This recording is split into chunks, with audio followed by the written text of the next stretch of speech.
Bonjour à tous et bienvenue sur Crypto Signal. Aujourd'hui, on fait le point sur ce FOMC avec un décryptage du discours de Jérôme Powell. Et bien sûr, on fait également le décryptage un petit peu de la structure puisque on s'est pris une petite tarte quand même. On est autour des 58 000 dollars là pour le moment. Donc ce qu'on va regarder, c'est quels sont les niveaux qui sont perdus, quelles sont éventuellement les figures qui sont perdues. Donc grosse analyse, je pense, sur la partie structure et technique puisqu'on n'a pas fait de vidéo hier. Et on va ensuite essayer de faire vite sur l'analyse et le décryptage du discours de Jérôme Powell. Allez, intro.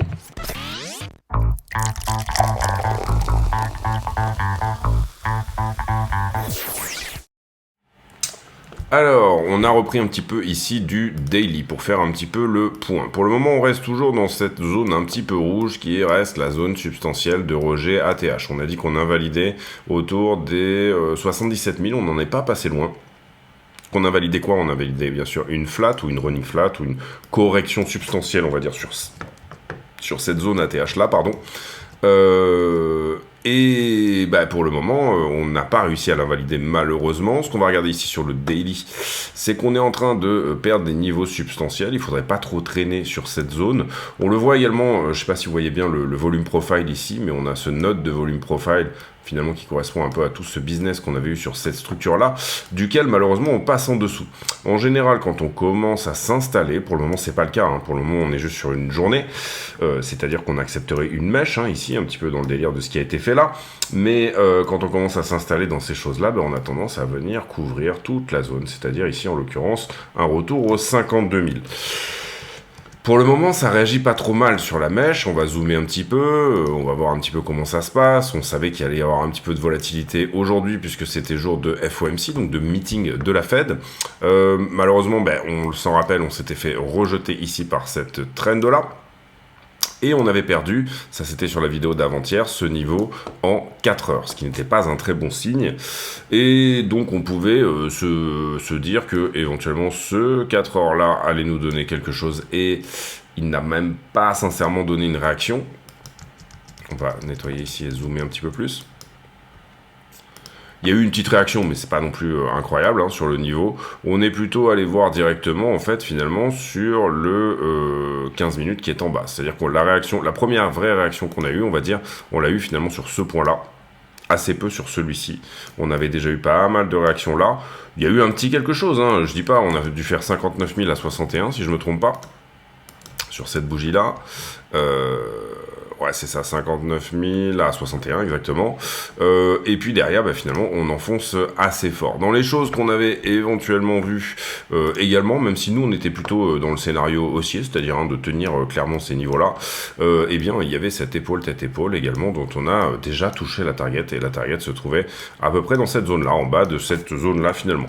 Bon, on est passé sous la structure, on regardera bien avec la liquidité, qu'est-ce qu'il se passe, etc. Pour le moment, pendant le discours, on a plutôt été sur de la hausse, et puis cette hausse là est en train de se faire ravaler juste à la fin du discours.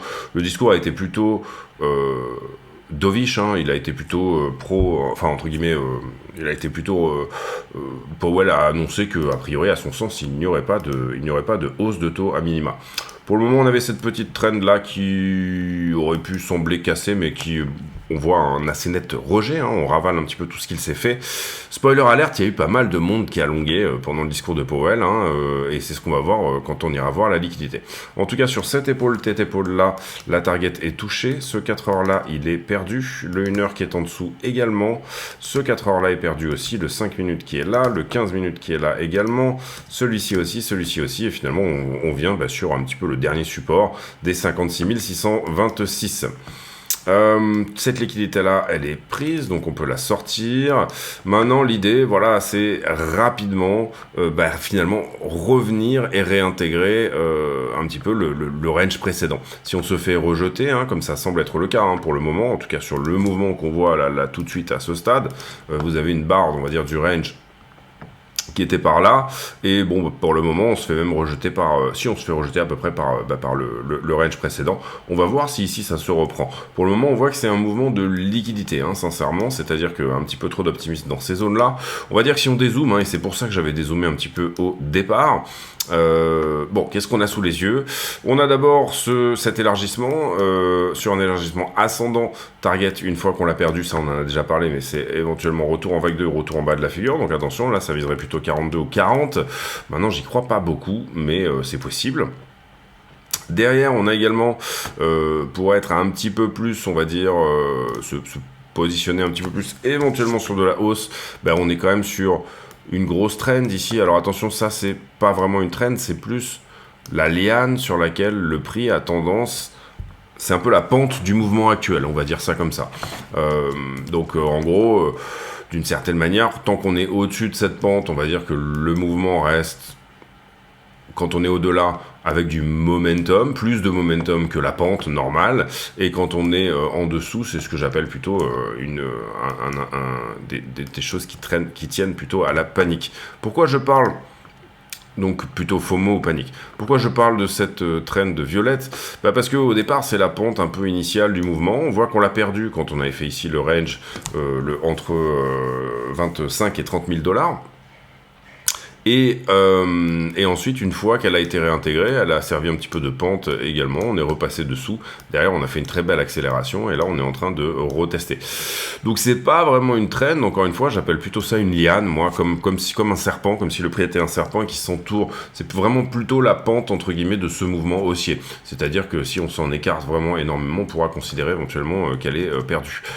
Donc, y a ça qui peut faire réagir un petit peu le prix. Et puis, on avait aussi, vous vous en rappelez, moi, c'était ma droite un petit peu qui, pour le coup, là, me donnait...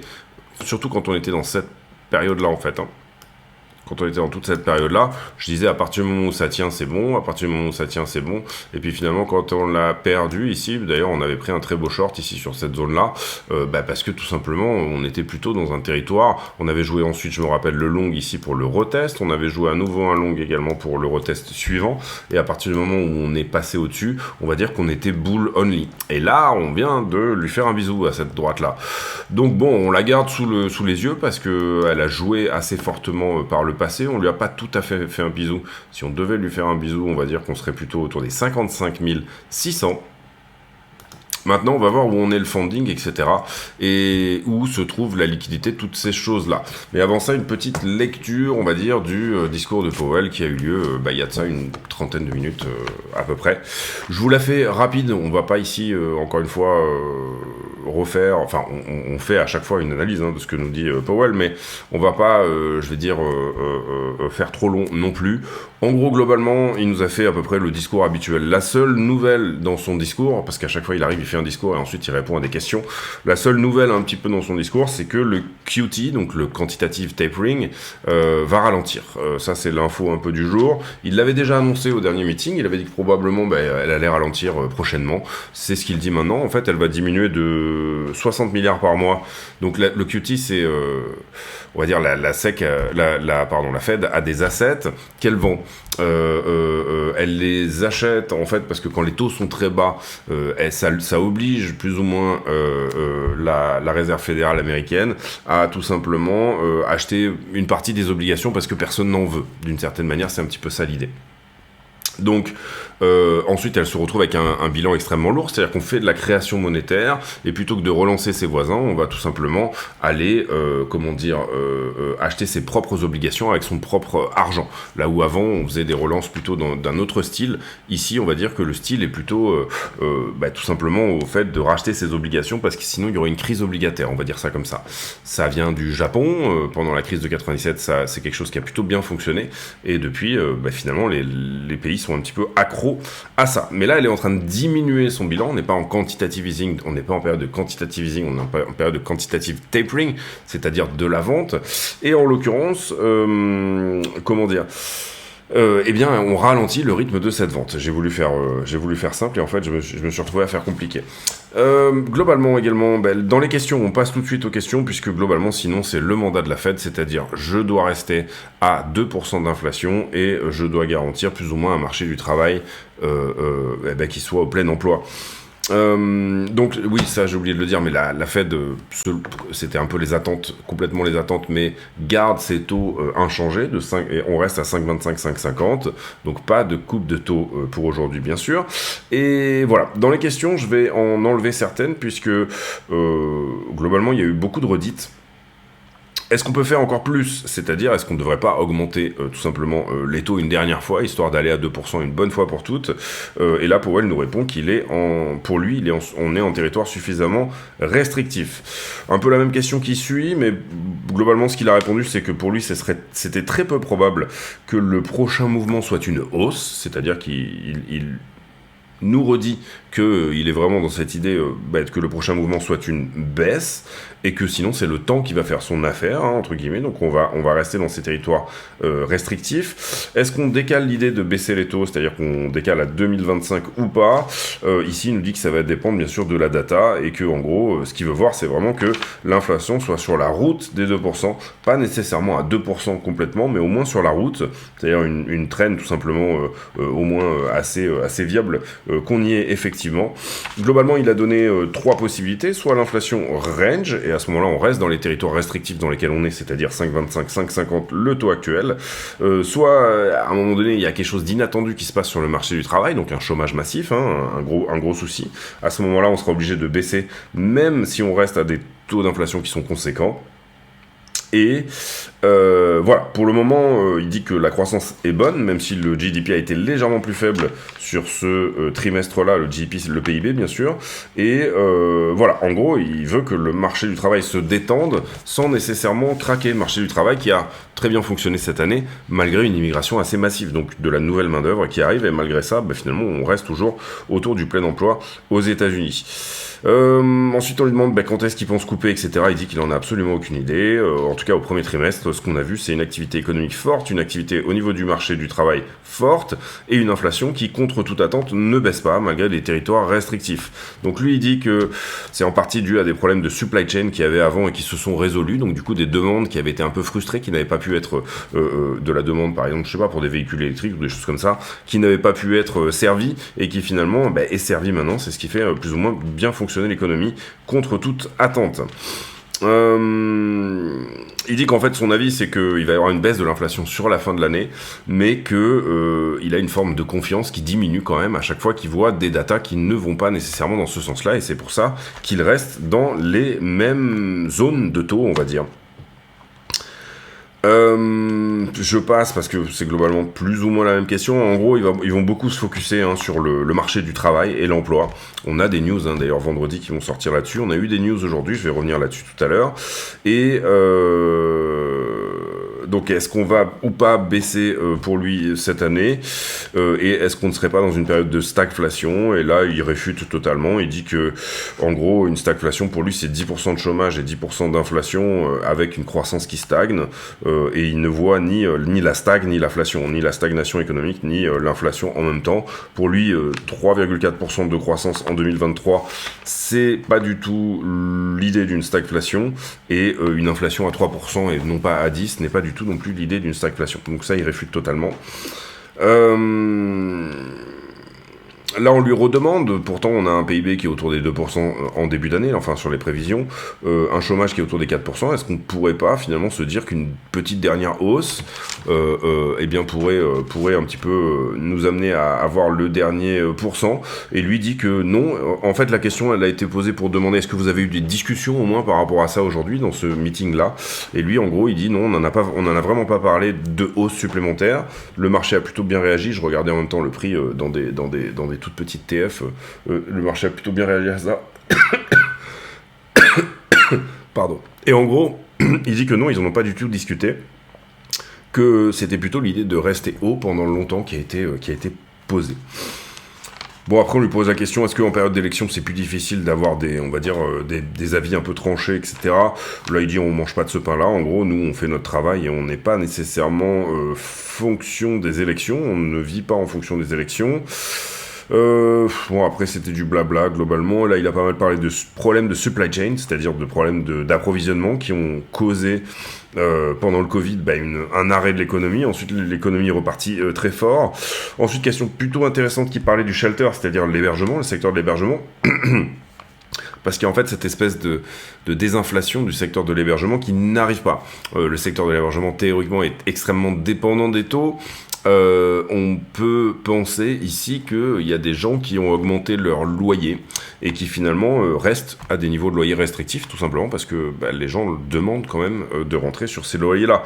Donc en fait, on peut se dire que cette montée finalement du marché de l'immobilier, en fait, on est en train d'accuser une hausse de taux. D'une certaine manière, en fait, les prix de l'immobilier ont énormément monté, on va dire ça plutôt comme ça.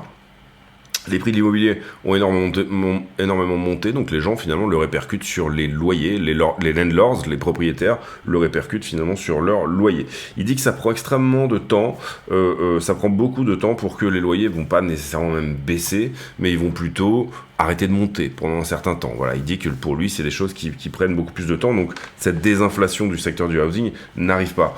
Maintenant, le secteur du housing, il est extrêmement dépendant des taux également, et donc du coup, on peut presque se demander, c'est une question que moi je me pose assez souvent, est-ce que une baisse des taux n'engendrerait pas une désinflation par rapport justement au secteur du housing.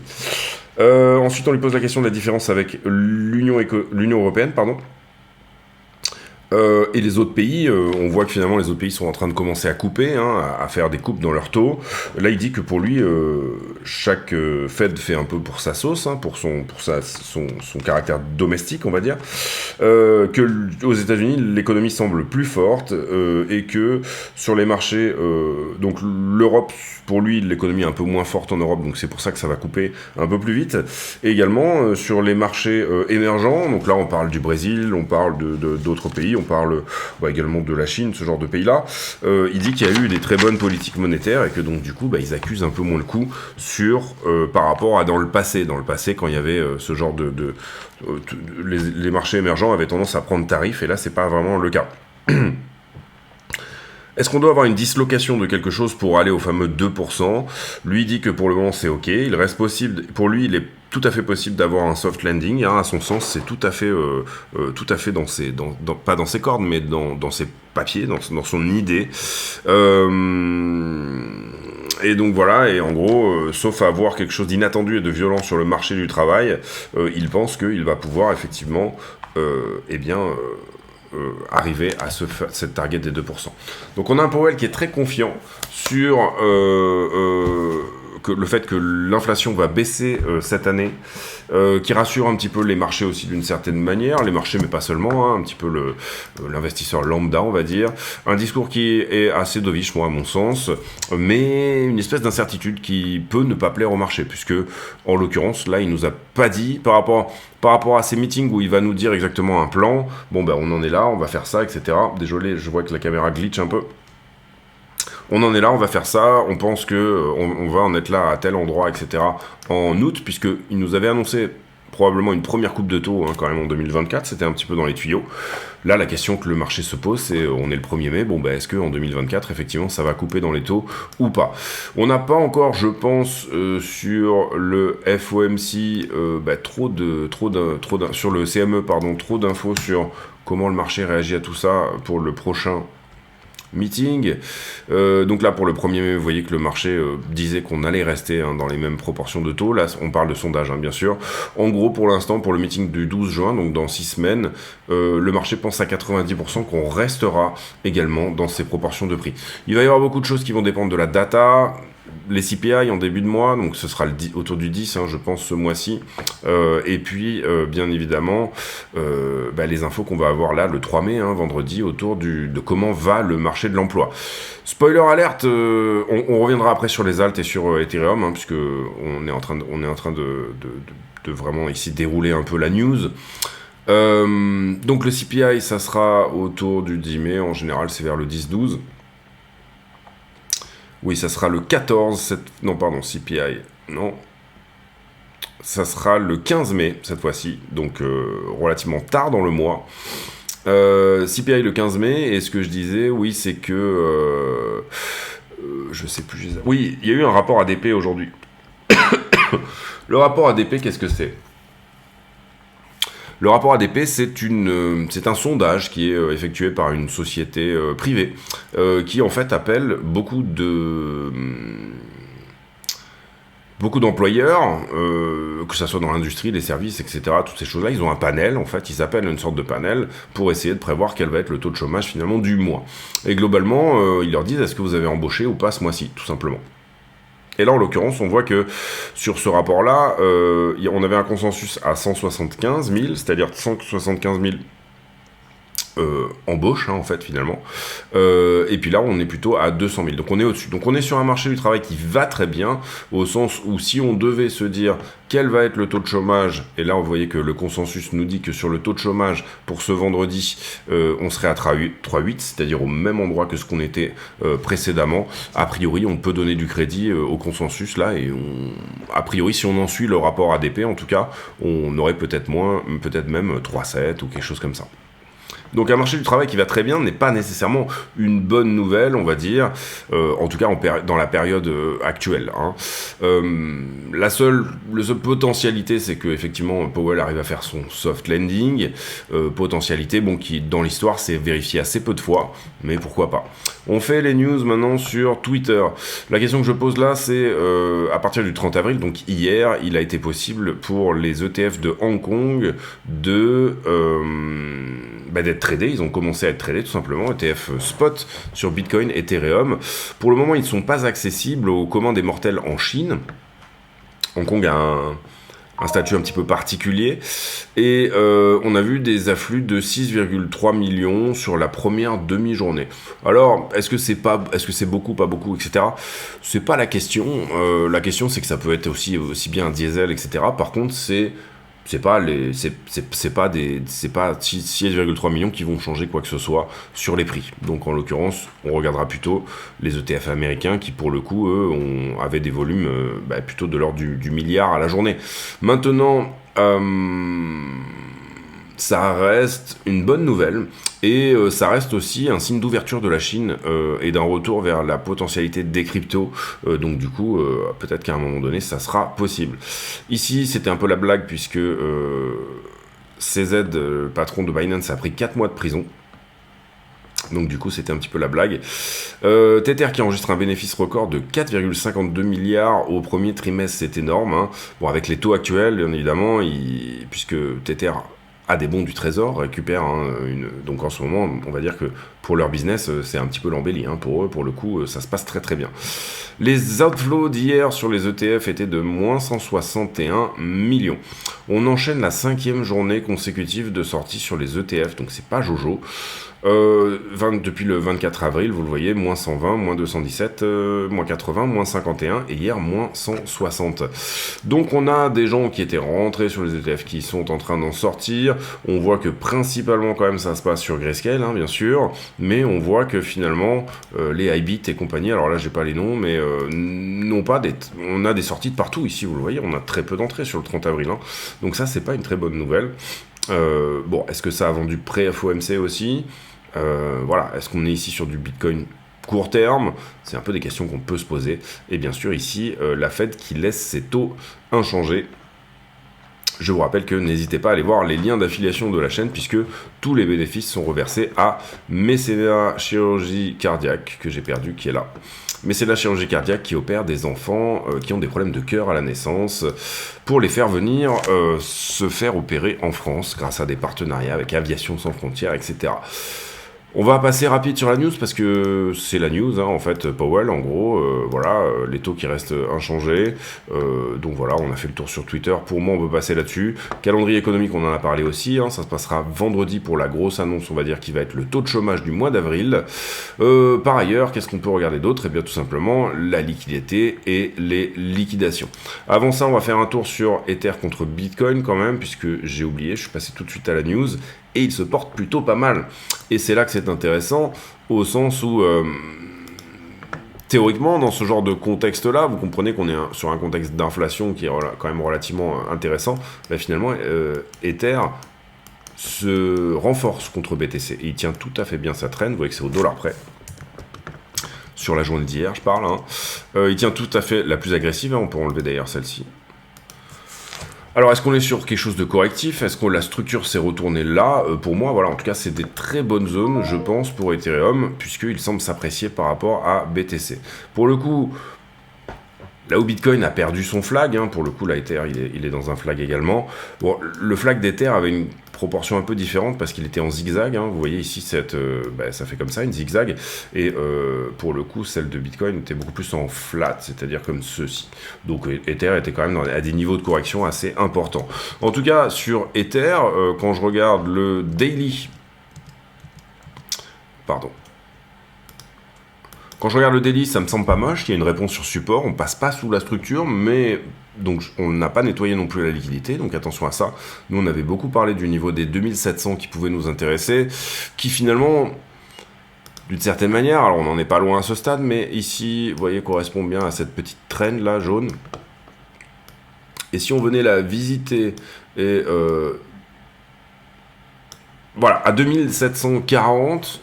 Surtout au vu des informations que j'ai là, c'est-à-dire qu'Ether se comporte très bien par rapport à Bitcoin, à 2740, on va dire que je trouve que Ether a des choses intéressantes, pourrait avoir des choses intéressantes à dire, puisque là j'ai un niveau et j'ai également une trend, ce que moi j'aime bien comme setup, on va dire.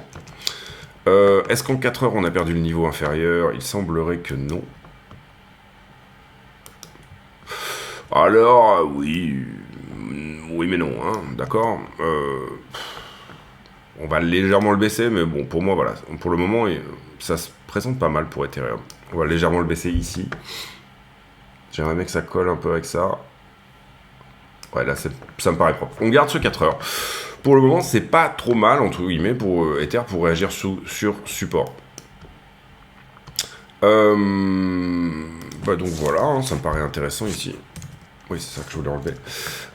Derrière, Ether, voilà, bon, il est dans des bonnes zones, etc. Est-ce qu'il aurait besoin de revenir? Encore une fois, pour moi, c'est 2752 qui pourrait être vraiment l'endroit extrêmement intéressant. Derrière, qu'est-ce qu'on a sur Ether? On le voit quand même. On a ici... ça qui aurait pu ressembler à un caractère correctif parce que c'était très linéaire. Et au moment où on le casse, on n'a pas l'impulsion attendue. D'accord? On a finalement quelque chose de... pour le coup, plus correctif dans une plus grosse time frame. Derrière, on a une impulsion. Ici, on a une correction.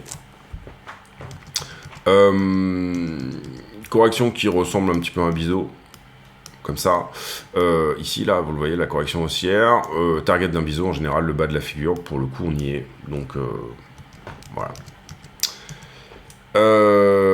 Donc voilà, l'idée sur Ether, on a fait cette ABC qui était très abrupte, encore une fois, Ether contre BTC s'est pris une douille quand même, juste avant ça, d'accord, on est d'accord que ça c'est une douille. Bon, c'est normal qu'ils se reprennent un petit peu pour le moment, en tout cas ils semblent annoncer un range, ou alors une cassure et un retournement, un range plus important, c'est-à-dire un range plutôt entre ce niveau-là et ce niveau-là par exemple. Pour le moment il semble un petit peu... C'est ce qui semble un petit peu se dessiner, on va dire, un range entre 0,60 et 0,50, et puis au moment où vraiment on aura une coupe sur les taux ou quelque chose qui se dessine plutôt bien, un Summer of DeFi, quelque chose d'intéressant sur Ethereum, des ETF qui sont peut-être acceptés, on ne sait pas encore où ça va, mais il y a eu un peu plus de discussions que ce qu'on avait vu par le passé sur les ETF spot Ethereum. Et en ce qui concerne les alts, donc le reste des alts contre Bitcoin, alors... Là, pour le coup, on revient dans la zone de l'étendue précédente. On perd pas pour autant le support, la structure, là où Bitcoin est passé là-dessous. On est d'accord, ici, enfin, à structure équivalente, ça, en fait, c'était 60K sur Bitcoin, d'accord? Ça veut pas dire que Bitcoin est passé là-dessous, mais ce que je veux dire, c'est que ce qu'on peut voir d'une certaine manière, c'est que on n'a pas enfoncé autant, voilà, c'est ça que ce qu'on avait fait par le passé, tout simplement parce que les alts ont plus beaucoup de longues, il n'y a plus beaucoup de monde ici, tout le monde s'est fait un petit peu défoncer sur les alts, donc c'était des niveaux intéressants. On voit que quand on a perdu ça quand même, on continue à se faire douiller, il n'y a pas de souci là-dessus.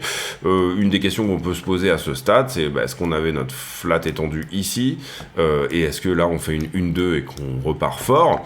Je pense qu'on aura la réponse malheureusement que quand on cassera ça. Pour le moment, c'est pas le cas. On n'est même pas revenu le retester, contrairement à Bitcoin, qui pour le coup lui est revenu retester, on va dire, son élargissement en haut, et puis ensuite s'est fait rejeter. Donc en gros, voilà. Ce qu'on peut regarder en termes de niveau, c'est qu'en tout cas, on a perdu le 4 heures qui était ici, et qu'on a perdu également le 4 heures qui était ici. Ce qu'on tient en TF 4 heures, en tout cas, c'est beaucoup plus bas, enfin c'est plutôt sur cette zone-là. Et c'est pas joli. Enfin, si, il y a pas mal de touchettes. Si, là ça a tenu, ici ça a tenu, ici ça tient, ici ça tient, ici ça tient, ici ça tient. Pour le moment, ça semble tenir. On est très légèrement en dessous. On est plutôt par ici et on va le mettre en 4 heures. Ici. Donc, bon, voilà, on passe pas nécessairement sous la structure. Et vous voyez qu'on n'a jamais réussi à passer 4 heures en dessous de ce niveau-là, qui a quand même donné des réactions par le passé.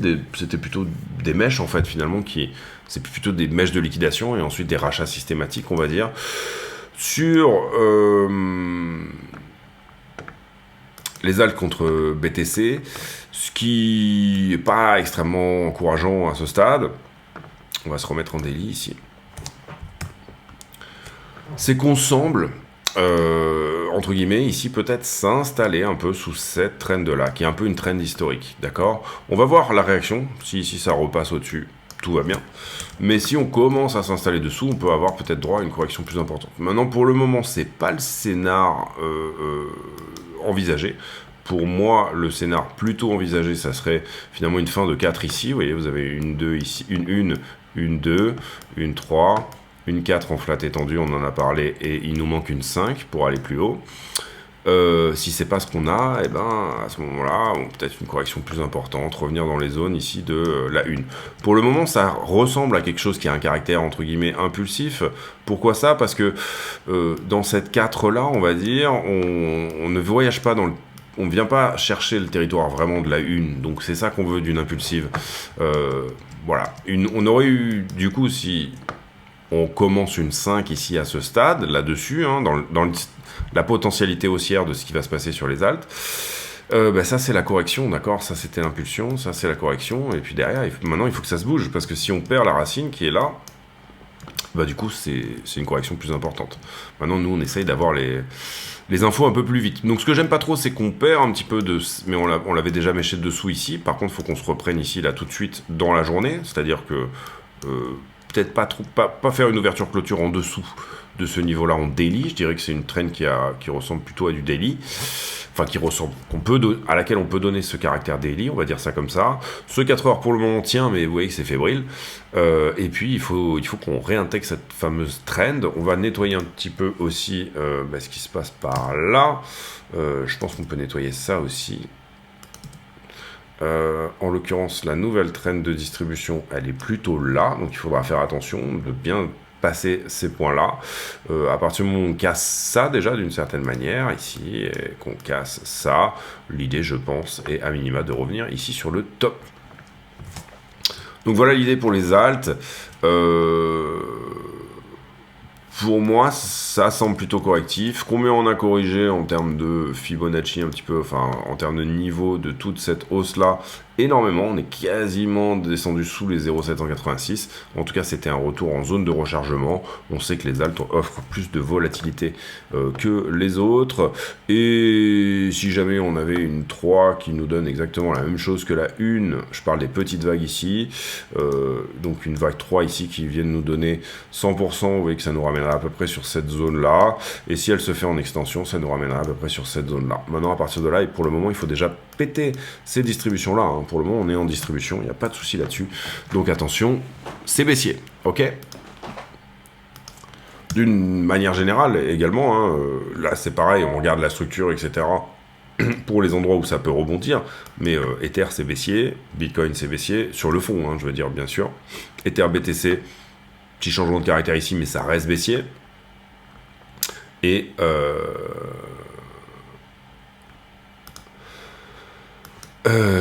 BTC, ça reste baissier aussi, d'accord? Sur du 4 heures, on est ok, c'est de la baisse, ok?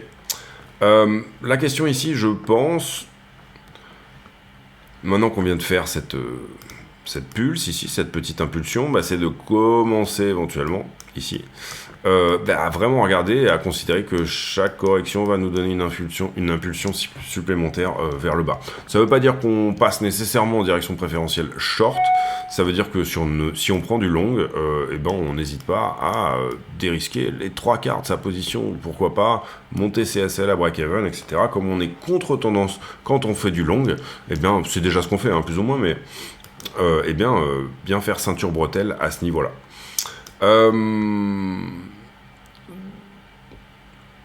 Voilà l'idée, il faut réintégrer. Maintenant qu'on est passé sous ce range, si on réintègre pas, bah c'est la fuite, c'est la chute. Si on réintègre pas, le fait d'être passé sous le range a bouffé de la liquidité. Attention parce que ça essaye peut-être ici un petit peu d'attraper un couteau qui tombe. C'est ce qu'on va voir sur la liquidité. Liquidité 367 millions, c'est pas énorme compte tenu de l'action de prix, hein, je parle ici, normalement quand on fait des dips de 3-4 000 $ comme ça, on fait plutôt le milliard de liquidation, et là on voit qu'il n'y avait pas tant de monde que ça finalement. Ça s'est passé pré-FOMC, quand on regarde le carnet d'ordre au spot, beaucoup de bitcoins qui ont changé de main ici, vous voyez qu'il y avait des ordres d'achat, et ils ont été pour une bonne partie fill. On a une nouvelle grosse poche de liquidité qui commence à peu près. Quand je dis poche de liquidité, ça veut dire qu'elle peut être servie comme elle peut arrêter le prix. En tout cas, il y a énormément de Bitcoin à l'achat, je dirais ici autour des 55, et ce jusqu'à 53. Est-ce que ça vend fort sur la descente? Oui, on a des gens qui se réveillent pour vendre ici, dans ces zones-là. C'est ce qui bloque un petit peu, hein. Vous le voyez ici que sur cette mèche, on est venu toucher les ordres de vente, et puis finalement on se fait rejeter par ce volume de vente. On a beaucoup de volume d'achat en dessous, hein. Là on commence à taper des zones 58, 55 où il y a énormément de demandes, où on va dire les prix spot commencent à réveiller du monde, commencent à réveiller de l'intérêt. Les marchés en levier, on est venu prendre ce point là qu'on avait travaillé avant-hier. Et ce point-là, qui s'est mis en avant autour du 19 avril. On est là en 15 minutes, très bien. Globalement, ce qu'on peut voir, c'est que finalement, ça continue à liquider. On est à 9,42 milliards d'open interest. On est assez loin de la borne basse, où on a retendance à prendre du levier à nouveau. Mais on voit que quand même, ça a des leverages assez forts, hein, sur cette descente.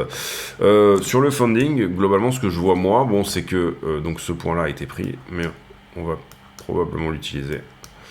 Puisque ce qu'on peut voir ici, c'est que... alors, on va refaire le niveau depuis tout ce qu'on avait mis ici. En gros, là, j'ai une structure qui descend. Donc, j'avais du long ici. Bon, ça a été corrigé. Ici, pareil, j'avais du long. Ça a été corrigé également. Ici, par contre, j'ai un petit peu de short. Ça a été corrigé là. C'est ce qu'on vient d'effacer, excusez-moi. Ici, ça va dans le même sens. Le prix bouffe du funding et c'est normal. Ici, on va à peu près dans le même sens également. Et là, j'ai du short en haut de la structure. Donc, on va copier-coller celui-là. Et on va le mettre ici. Il y a un niveau de short à venir chercher autour des 64 700. Derrière, donc là, ça short jusque là. Ici, on a grosse entrée de long. Vous voyez que malgré une descente de la structure, le funding est à l'augmentation. Donc, il y avait beaucoup de long à venir chercher ici. Et c'est ce qu'on a fait, hein, grâce à ce mouvement supplémentaire. On était à 61, mais c'était trop chargé en long. Donc, du coup, le prix vient les chercher tout simplement. Globalement là ici on nettoie les longueurs, hein, c'est ce qu'on voit au terme des liquidations ici, le nombre de contrats qui sont sortis. Et ce que j'aime pas trop par contre, c'est que ici sur le bas, vous voyez que il y a un moment où finalement le prix baisse. Alors c'est pas énorme, le prix baisse, mais le funding augmente énormément. On est au 0,01 de funding. Donc ça veut dire qu'on a très vite ravalé cette idée qu'on est passé en funding négatif. Elle a été très vite ravalée sur la hausse, hein, ça a d'ailleurs un petit peu poussé le prix, et derrière vous voyez qu'on revient liquider du monde. Donc ce qu'on peut voir ici, c'est il y a du short, il y a énormément de liquidation de short à prendre, puisque dès qu'on monte ici, vous voyez le nombre de contrats qui se fait défoncer. Maintenant, dès qu'on descend, on liquide également énormément de monde. Donc on a quand même cet effet couteau qui tombe, attention à ça, c'est-à-dire que ce bottom pourrait avoir la même teneur, hein, que celui-ci. D'accord. On n'est pas à l'abri d'un mouvement supplémentaire. En tout cas, dans ce qu'on voit dans la liquidité à très court terme, c'est tout à fait possible. Maintenant, par contre, j'enclenche du short ici au-dessus également. D'ailleurs, on le voit là, la structure monte, le funding descend. Donc on a à nouveau un petit quelque chose à venir chercher là. Ce short squeeze, il n'arrive pas. Disons qu'il vient chercher les shorts. On va le voir ici sur les... Ça va être assez flag, vous allez voir. J'ai pas sauvé. Ça va être assez flag sur les bulles de liquidité. On voit ici que les grosses positions retardataires sont systématiquement nettoyées. Les grosses, vous le voyez ici, les grosses bulles. Hein. Là, c'est bien. C'est ce que je vous montrais. On est shorté sur le petit top local. Vous voyez effectivement les entrées de longue également qu'on peut voir sur le bottom local. Très belle poche de liquidité ici au niveau des shorters, puisqu'on a une imbalance ici. Hein, on a délivré très fort à 63,3. Donc ça peut être intéressant à venir chercher. Ethereum, c'est pareil, bottom très légèrement longué, mais vous voyez qu'on a sorti pareil la boîte de position. Pas mal de shorts sur le top, mais vous voyez qu'on est en train de venir les chercher. Petite poche de liquidité à 3160, jolie poche de liquidité également à 3003.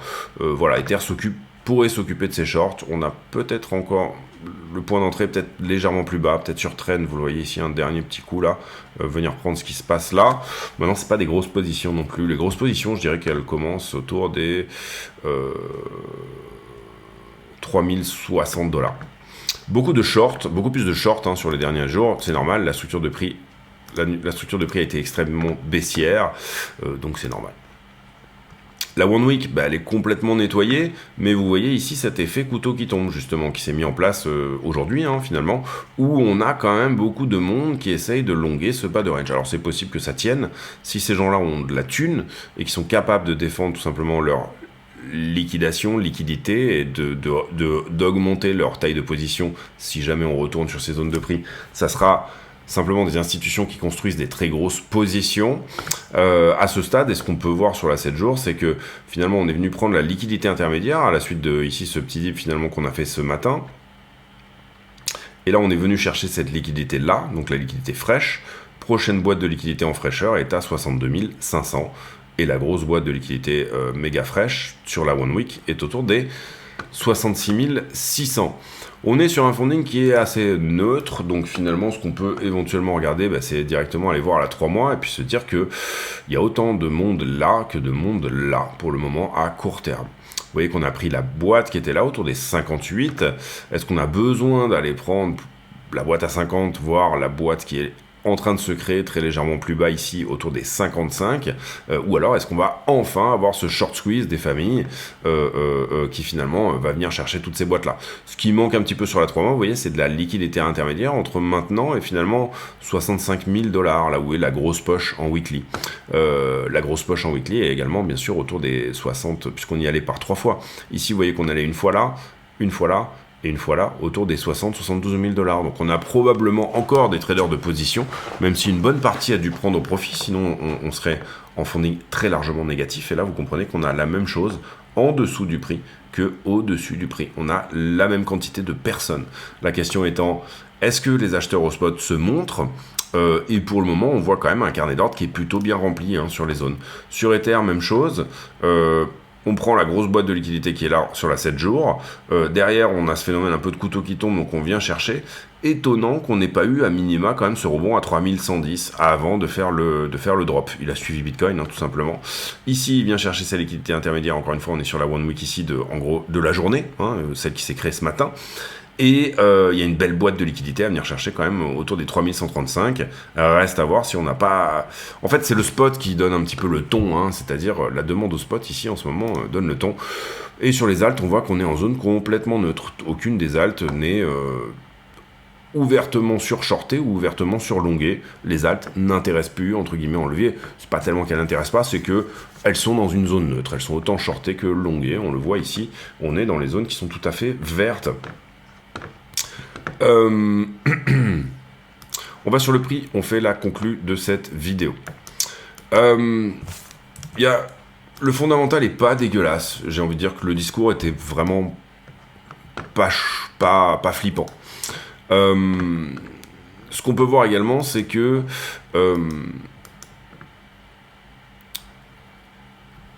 le marché a remis dans les prix cette idée que on allait baisser les taux beaucoup plus bas. il y a eu à un moment donné un petit flip de est-ce qu'il va pas nous faire une montée finalement, est-ce qu'il va pas augmenter les taux. C'était pas forcément ce qu'on voyait sur le CME, mais en tout cas on a senti quand même que le marché avait une certaine fébrilité par rapport à ça, que ça soit sur S&P ou sur Bitcoin. Ce qui est un peu dégueulasse en ce moment, c'est les sorties sur les flux ETF qui sont pas très bonnes du tout. Malgré un prix attractif, c'est-à-dire 57, on revient sur des prix plus attractifs, on va dire que 70, 74, etc. Voilà. La deuxième chose également, c'est que... oui, en termes de liquidité, pour le coup, on a peut-être ici ce phénomène de couteau qui tombe qui est en train de se mettre en place. Et ça, c'est jamais très bon, parce que si on charge en long dans un contexte plutôt vendeur au spot, on va dire, il suffit d'une pichenette pour aider finalement à y aller, et aller plutôt sur des niveaux des 55, etc. Donc, on va dire que si on arrive à ravaler, là par exemple vous aviez cette très jolie hausse qui a été ravalée vers le bas, et on revient tout de suite faire un bisou au support. Si on arrive à ravaler un peu mieux toute cette histoire-là, c'est-à-dire une fois qu'on aura pris la liquidité là qui se trouve en dessous, puisqu'on a un petit peu de monde quand même en longue, il y a du short en veux-tu, en voilà, dans tous les sens. Par contre, ils donnent ce sentiment d'avoir de la force et du pognon, et surtout ils sont accompagnés, tous ces shorteurs, par un... Pardon. Par un sentiment de vente des short-term holders, des gens qui trade, tout simplement, des traders spot, on va dire ça comme ça, ceux qui achètent au spot pour vendre au spot, mais sur des périodes plutôt courtes, on va dire quelques semaines. Et qui là pour le coup, étant donné le contexte d'inflation et toutes les datas qu'on a eues, sont plutôt positionnés sur de la vente. La troisième chose également, qui est pas très jolie sur cette structure, j'ai envie de dire, sauf si on réintègre rapidement, ça, il n'y a pas de souci là-dessus. Si ça se fait très vite, il n'y a aucun problème. Ça reste haussier, tout à fait haussier. Pour le coup, ce qu'on pourra dire, puisque là, vous comprenez aussi également qu'on enfonce le flag. Ici, si on avait eu un flag ici, et c'était plutôt propre, ici, là, et là, pour un rebond. D'accord, c'est aussi ce qui nous a donné cette petite réaction-là. Encore une fois, 59 à 61. Pour le coup, on est plutôt en train d'enfoncer cette histoire-là, d'accord. Et vous voyez ici que même, pour être franc, pour le moment, on semble le perdre, le retester et se faire rejeter, ok. Est-ce que ça va rebondir sur support pour y aller ou pas? On sait qu'il y a de l'achat au spot, en tout cas, qui est prévu. Maintenant, ça ne veut pas dire que... Donc, comment on avait tracé cette droite, celle-ci, avant qu'elle n'arrive? En fait, on avait pris la parallèle de ça. Tout simplement, ok. Et c'est pour ça que on l'a posé là, et c'est pas qu'on a eu des réactions, voilà, là-dessus. Maintenant, la question qu'on peut se poser, c'est si on la perd, est-ce qu'on n'est pas dans un contexte où en fait on est sur quelque chose plutôt qui aurait cette gueule-là. Si jamais ça a cette gueule-là, on va dire que c'est beaucoup moins propre, excessivement bien moins propre. Maintenant, on va reprendre ici.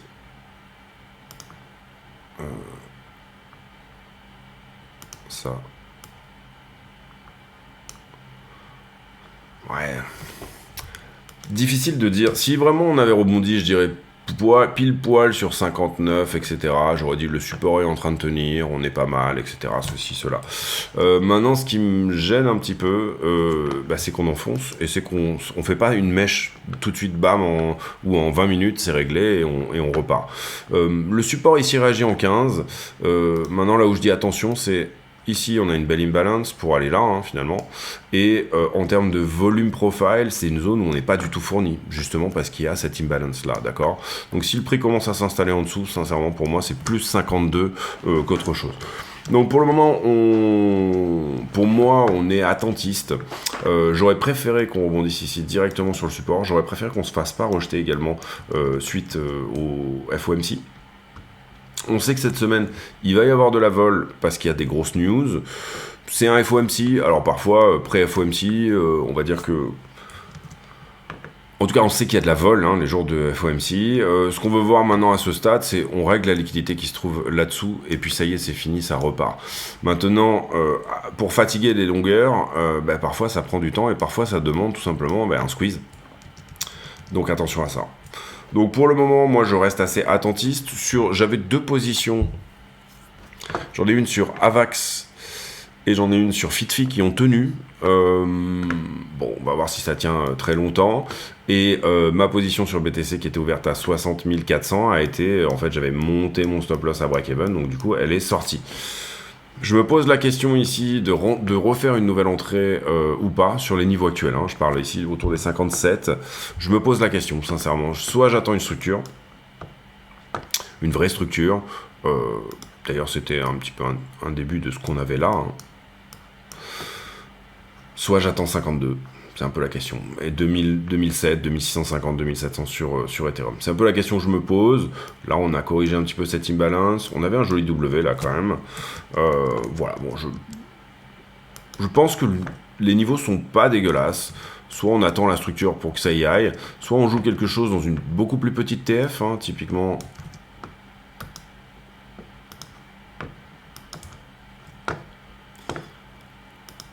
Typiquement, une entrée, par exemple, sur ce genre de W, là, à la cassure, par exemple, voilà, 57,5, etc. Et puis, dérisquer rapidement, c'est pareil. Et puis, soit rapidement se mettre à SL, soit dérisquer rapidement. Je pense que c'est plutôt ce genre de choses qu'on va jouer. On va jouer les toutes petites TF, des entrées dans des plus petites TF. En gros, vous avez deux choix dans ces cas-là, sur lesquels vous prenez des TP qui sont extrêmement réalistes et pragmatiques. Hein, c'est-à-dire là, en l'occurrence, ça se serait fait sur Trend, ça se serait fait à peu près par là. Et puis vous laissez un runner pour voir où ça va. Sous-entendu, bah, de l'intraday, hein, tout simplement. Rester sur de l'intraday.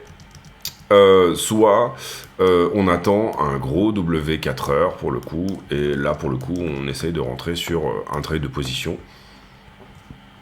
Mais pour le moment, le W 4 heures vous l'aurez uniquement si on revient prendre ce point là.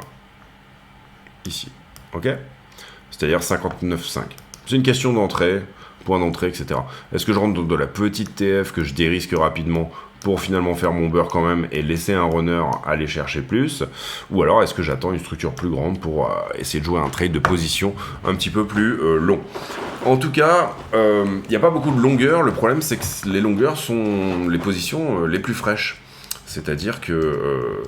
et le sentiment est tellement dégradé qu'on est plus sur un sentiment de vente au spot. Maintenant, je ne doute pas qu'au niveau actuel, on commence à intéresser du monde, et on le voit dans le carnet d'ordre, hein, on le voit très bien dans le carnet d'ordre, qui est quand même relativement chargé sur la zone de 53 à maintenant.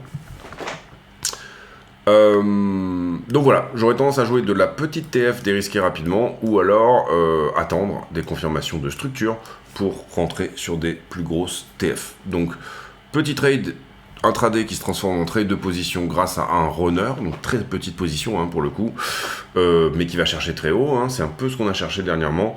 Bon, on a cherché plus des trades de position également sur des alts et des choses comme ça, mais voilà, j'aurais tendance à dire attention, on est contre tendance, le tout est baissier, donc il ne faut pas hésiter à... comment dire, ce qu'on veut nous c'est ça, d'accord, c'est l'idée qu'on a initiale, c'est ça. C'est-à-dire, j'ai une structure baissière, ici en 4, qui se transforme en cassure de la distribution. C'est-à-dire, ce qu'on veut et ce qu'on voit, c'est j'ai une poussée et on voit ça comme une consolidation, plus qu'une structure de top. Il est possible que ça soit une structure de top, c'est-à-dire que à ce moment-là, j'ai mon double top, j'ai une consolidation beaucoup plus importante, boum, je retourne à 41, 42, le prix range pendant un moment pour se récupérer et il repart, c'est tout à fait jouable. Maintenant, quand est-ce qu'on perd pour moi le biais haussier?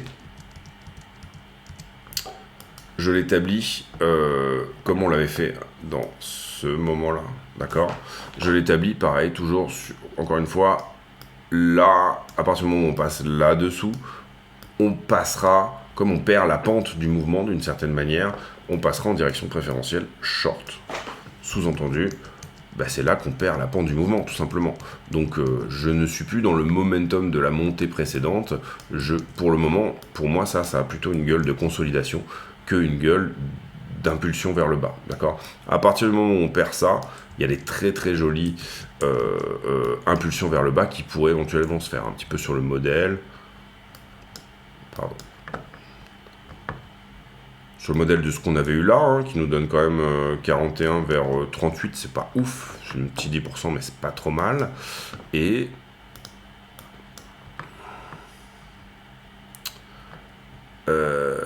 oui, pardon, excusez-moi, du coup c'est la violette dont on parle.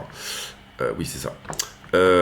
Ici c'est magnifique. Ça, c'est très joli, d'accord. Donc voilà, c'est un petit peu ça notre critère d'aide à la décision pour être plutôt short only, c'est plutôt ça, d'accord. Jusque là, ce que je vois, moi, c'est des impulsions, correction, impulsion, correction, impulsion, correction. Ça avait un caractère plutôt, je viens corriger, je le repasse sous la structure, hein. Là, effectivement, on sait, d'ailleurs, même sur ce drop-là,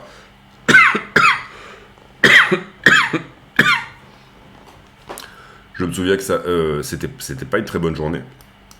Et là, impulsion, on n'arrive pas à repasser au-dessus de la violette, ça galère, ça larve en dessous, ok.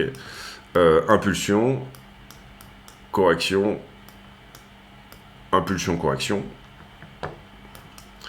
Et tout ça, ça reste de l'impulsion, correction également. Impulsion, correction, impulsion, correction, impulsion, grande correction. La question c'est, structure de top ou pas? Je pense qu'on pourra estimer que peut-être on va chercher plutôt du short si on passe sous cette fameuse pente du mouvement droite-violette. Est-ce que ça veut dire que nécessairement on ne la réintégrera pas ou on ne la passera pas? D'ailleurs, je me souviens, j'étais plutôt baissier dans toute cette structure-là. Sur toute cette structure-là, j'ai joué quasi que du short et pourtant, j'ai pas perdu d'argent. Pourquoi? Parce que j'étais contre la structure, donc je dérisquais très rapidement. Voilà, c'est ça ma technique, moi. C'est-à-dire que assez rapidement, je dérisque et même si là, j'étais contre le mouvement, et à partir du moment où on repasse au-dessus de cette droite, je dis ok, c'est bon, je suis avec le mouvement. D'accord, donc là-dessus, changement de biais total. Ici, on passe dessous, changement de biais total. J'étais excessivement baissier là-dedans.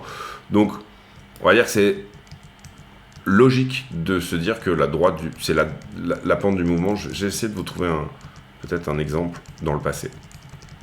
C'est ce que j'ai fait là. Voilà. J'ai essayé de vous trouver un exemple dans le passé. On va aller en daily. Vidéo assez longue, hein, j'en conviens. Dans le sens inverse, hein, par exemple également.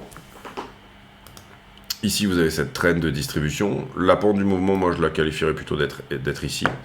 À partir du moment... Pardon. La pente du mouvement, elle est au milieu. Elle est là. Voilà. Ici. Elle n'est pas tracée là sur mon... Voilà, à partir du moment où on est au-dessus, là, on peut jouer du long only. Alors là, moi, en gros, vous aurez pris une branlée. Ici, par contre, grosse accélération en dessous. Ici, on commence à surfer ici au-dessus.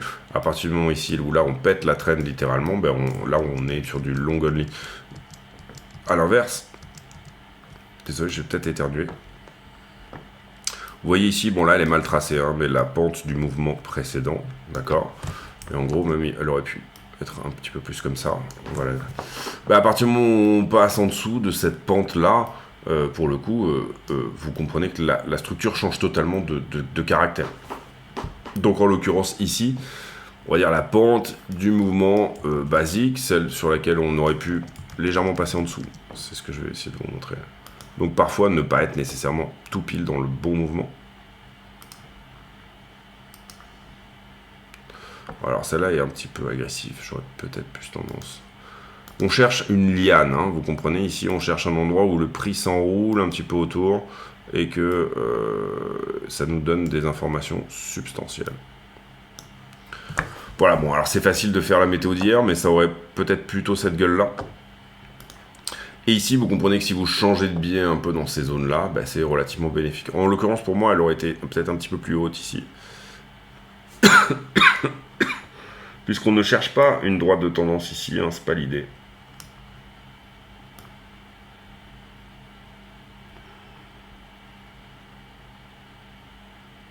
Ouais, c'est typiquement celle-ci. Là, on est passé en dessous. Là, on aurait pu shorter comme des malades. Bon, on se serait fait défoncer, c'est pas grave. Ici, on aurait pu shorter comme des malades. On se serait fait défoncer, c'est pas grave. Je veux dire, c'est qu'à un moment donné, on avait perdu le caractère le momentum de cette montée-là.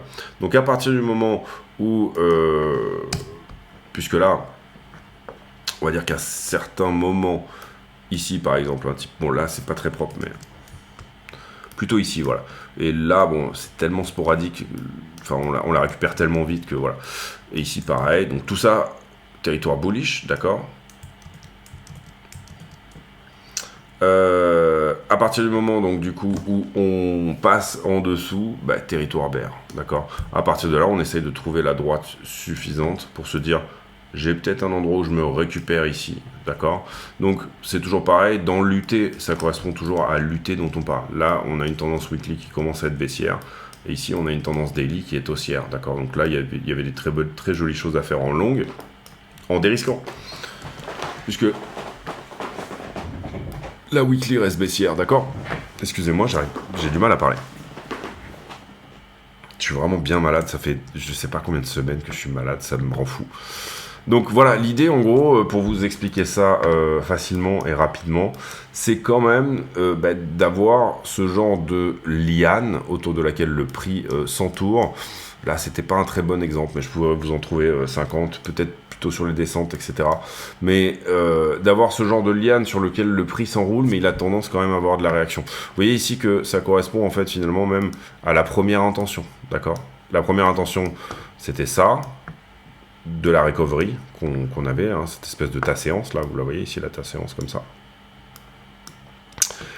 La première intention, elle est là, on fait la hanse et on la perd, ça veut dire plus grosse consolidation, notamment en fait finalement la conso c'était plus ou moins tout ce range-là, hein, ici de 25 à 30. Derrière, on revient lui faire un bisou, on temporise dessous, on repasse au-dessus, tac tac tac, on fait un petit passage dessous histoire de sortir un petit peu tout le monde. Donc le biais baissier à nouveau, pour moi on peut l'avoir là parce qu'on n'est pas à l'abri d'être typiquement très exactement à cet endroit-là, au moment où on commence à avoir ce biais baissier, d'accord. C'est un peu ça l'idée. Donc, sous cette droite violette, on va dire que ça sera plutôt du short only. Au-dessus de cette droite violette et dans une structure qui quand même ressemble plutôt à une conso. C'est-à-dire, la structure, elle ressemble plutôt à ça. Transposé là, d'accord. Correction. Pour une nouvelle impulsion. Qu'à un top. Donc l'idée ici, c'est de se dire, bon, si franchement on commence à s'installer sous cette fameuse droite violette, et pour ceux qui suivent la chaîne depuis longtemps, vous savez que c'était vraiment un de mes critères ici assez important. Bah, pour le coup, voilà, on passera sur un biais plutôt baissier dans ce stade-là. Voilà, 57 240, on espère que ça va se reprendre quand même un petit peu cette nuit, au moins pour les quelques positions qui nous restent. Je me pose la question d'ouvrir là, peut-être pour de la petite TF. Il faudrait que je regarde vraiment un petit peu plus dans le sujet, mais vous voyez que là ça tient plutôt pas mal au niveau des 56 636.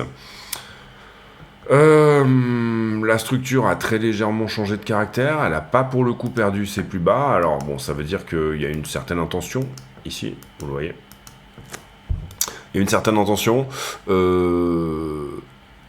et qu'on a peut-être du monde qui construit des positions sans que les positions initiales soient attaquées. Voilà, maintenant un petit peu de méfiance quand même. Et puis on a eu un petit changement de caractère ici quand même de la structure où il nous a fait ce W, même s'il enfonce le retest. Bon voilà, ça paraît pas tellement dégueulasse. Ce qui me gêne juste un tout petit peu, encore une fois, c'est cette idée de couteau qui tombe. J'ai trouvé le discours de Powell que le discours de Powell était plutôt la seule chose dérangeante dans le discours de Powell, c'était finalement l'indécision, mais du reste, le discours était vraiment plutôt dovish, c'est-à-dire il a vraiment totalement écarté l'idée d'une hausse supplémentaire, en tout cas, et on a un QT qui va plus ou moins un quantitative tapering qui va se calmer, et ça c'est plutôt une bonne nouvelle aussi. Voilà, je vous laisse là-dessus, j'espère que cette vidéo vous a plu. Je pense que, encore une fois, et c'est ce qu'on dit beaucoup dans les vidéos, si vous jouez du contre-tendance, il ne faut pas hésiter à dérisquer rapidement et à jouer l'UT la plus fiable. L'UT la plus fiable, si jamais vous êtes contre-tendance, hein, encore une fois, ici, l'UT la plus fiable, c'est de se dire on va avoir une continuation. Donc ça veut dire se dire je ne reviendrai pas à 67 000 $. Pour le moment, c'est ça l'idée. Maintenant, si jamais j'arrive à éclater cette distribution-là, où est-ce que je vais? Où est-ce que je peux emmener mon runner? À ce moment-là, c'est 77, 80, 88 000. Donc, si j'ouvre dans la petite UT et que je respecte la petite UT, en l'occurrence là, bah, c'était typiquement cette trend là. Et là, en l'occurrence, elle doit croiser autour des 60 000 et quelques. Bah, si je la respecte, tout va bien. C'est-à-dire que à ce moment-là, je n'insulte aucune unité de temps, même en ouvrant des positions contre-tendance. Voilà, c'est ça l'idée. Donc trend is your friend, oui, mais dans quelle UT? De quelle UT tu me parles en fait? C'est ça le concept. Et si je joue du contre-tendance, pourquoi, si je joue de la trend par exemple 5 minutes, le retournement, le W en 5 minutes, en quoi je suis insultant en essayant d'aller chercher le haut qui est plus bas que le haut précédent? En quoi c'est insultant? Il n'y a pas de problème à jouer du contre-tendance, la seule question c'est de bien le faire. Et à l'inverse également, et ça c'est vraiment, même c'est ce qu'on avait dit je crois sur l'intraday, je pense que c'était dans cette zone là quand on était sur trend, qu'on était peut-être plutôt sur une position en intraday, une tendance préférentielle short, je sais plus si c'était ici, je crois que c'était ici, ouais. Puisque là on était plutôt haussier il me semble, oui on était plutôt haussier ici. On disait que ceci pourrait probablement tenir parce qu'on avait assez peu de liquidité en dessous. Et en fait, ce qu'on voit, désolé, je parle beaucoup, mais ce qu'on voit, c'est de ce passage de 65 à 56, on a quand même un moins...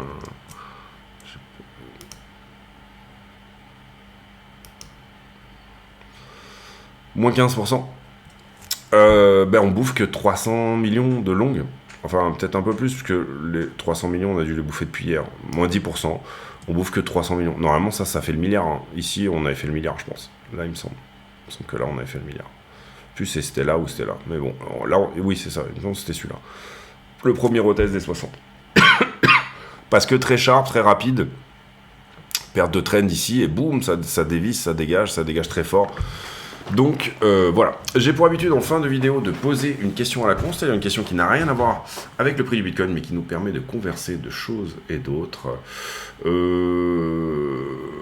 Tiens, imprimante jet d'encre avec cartouche, ou alors est-ce que vous êtes passé, moi j'achète encore les cartouches comme un abruti, est-ce que vous êtes passé au truc qui se remplit avec les bouteilles là? J'y pense assez fortement. Et si c'est le cas, dites-moi votre avis en commentaire sur l'utilisation de tout ça. Voilà les amis, on se retrouve demain pour une nouvelle vidéo. Celle-ci est un peu longue, mais il y avait gros débriefing de Powell. Et puis, j'ai pas fait de vidéo hier non plus. Donc bon, bah du coup, voilà. De toute façon, je fais les choses à ma sauce. Je les fais exactement comme je veux. Et si jamais ça vous plaît pas, allez voir ailleurs. Il y a des gens qui font d'autres choses et peut-être même probablement très intéressantes. On se retrouve demain pour une nouvelle vidéo. Portez-vous bien. À très bientôt. Ciao, ciao.